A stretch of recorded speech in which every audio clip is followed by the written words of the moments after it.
जय जिनेन्द्र। श्रेयांसनाथ जिनराज का संकुल कूट है जे, मन वस्तन कर पूज्य हूँ शिखर समेत यजे। श्रावण सुदी पूर्णिमा के दिन श्रेयांसनाथ भगवान को मोक्ष पद प्राप्त हुआ था और इसी दिन विष्णु कुमार मुनि ने 701 मुनियों की रक्षा की थी और वात्सल्य अंग की प्रभावना की थी। इसीलिए इस दिन को हम श्रवण संस्कृति पर्व के रूप में मनाते हैं, लेकिन वर्तमान में लोगों ने इसे एक लौकिक पर्व मान लिया और यह भाई बहन का पर्व होकर रह गया। जैन धर्म में भाई बहन के पर्व की कहीं कोई चर्चा नहीं है। वास्तविक रक्षाबंधन एक श्रवण संस्कृति पर्व कहलाता है। यह श्रावण सुदी पूर्णिमा को मनाया जाता है।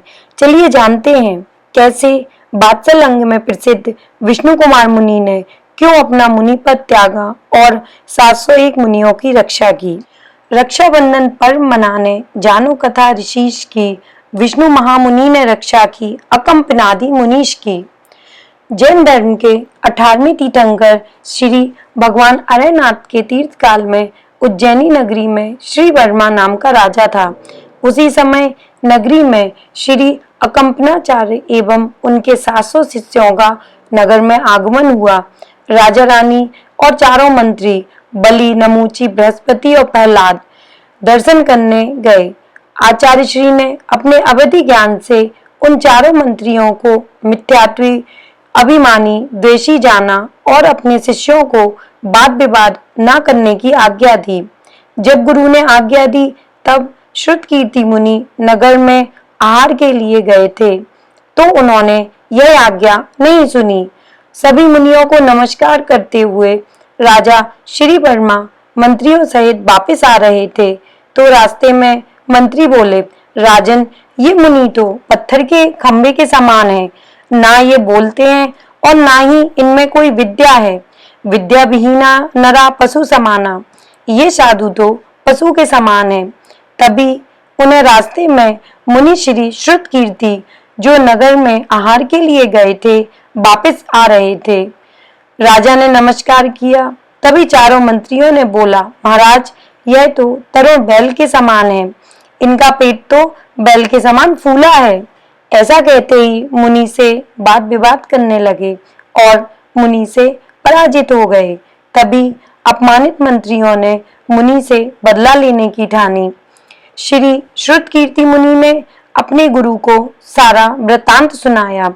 गुरु की आज्ञा से प्रायश्चित लेने वह वन में उसी जगह पर ध्यान में लीन हो गए।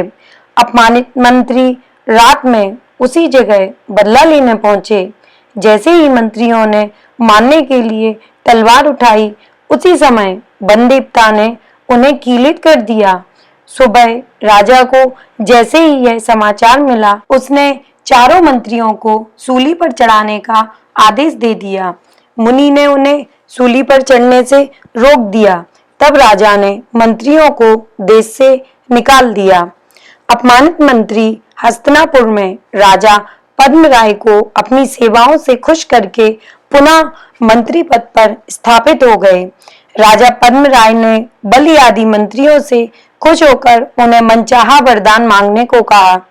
मंत्री बलि ने कहा, महाराज, अभी नहीं, लेकिन आवश्यकता पड़ने पर ले लूंगा। एक समय मुनि श्री अकंपनाचार्य अपने शिष्यों सहित हस्तिनापुर में आए। समाचार सुनकर मंत्रियों के मन में बदला लेने की भावना उठी।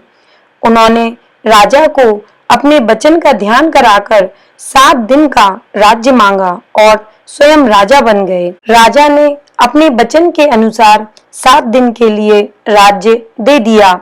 राजा बलि ने अकंपनाचार्य सहित 700 मुनियों पर घोर उपसर्ग करना शुरू कर दिया। उन्होंने मुनियों के चारों ओर अग्नि जलाकर पशुओं के चर्म, मांस, हड्डियों को जलाने लगे। दुर्गंधित वायु से मुनियों के नाक, गला रुंधने लगा और शरीर जलने लगा। उपसर्ग जानकर मुनियों ने समाधि धारण कर ली। उसी समय मिथिलापुर में मुनि श्री सागर चंद तप कर रहे थे। उन्होंने अपने अवधि ज्ञान से जाना कि श्रावण नक्षत्र में तारा कंपायमान हो रहा है, मतलब मुनियों पर घोर उपसर्ग हो रहा है। तब उन्होंने चुल्लक श्री पुष्पदंत को धन्यभूषण पर्वत पर ध्यानस्थ मुनि श्री विष्णु कुमार के पास रक्षा के लिए भेजा।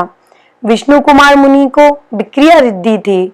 समाचार सुनकर विष्णु कुमार मुनि ने अपना मुनिपद त्याग कर विक्रिया रिद्धि के बल पर बटुक ब्रह्मचारी का रूप धारण किया और भिक्षा के लिए राजा बलि के पास पहुंचे। राजा बलि ने बोला, जो मांगना है मांग लो। बटुक ब्रह्मचारी ने 3 पग पृथ्वी मांगी। राजा बलि ने बोला, ठीक है, जहां चाहिए वहां ले लो। विष्णु कुमार ने विक्रिया रिद्धि से अपना आकार बढ़ाया और पहला पग सुमेरु पर्वत पर और दूसरा पग मानसोत्तर पर्वत पर रख दिया। अब तीसरे पग के लिए जमीन शेष नहीं थी तो बलि बोला, तीसरा पग मेरी पीठ पर रख दीजिए। जैसे ही उन्होंने तीसरा पग उसकी पीठ पर रखा, बलि का अभिमान चूर चूर हो गया।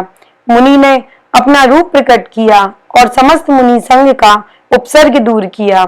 चारों मंत्रियों को आचार्य श्री ने क्षमा किया और मंत्रियों ने जैन धर्म स्वीकार किया और श्रावक के व्रत स्वीकार किए।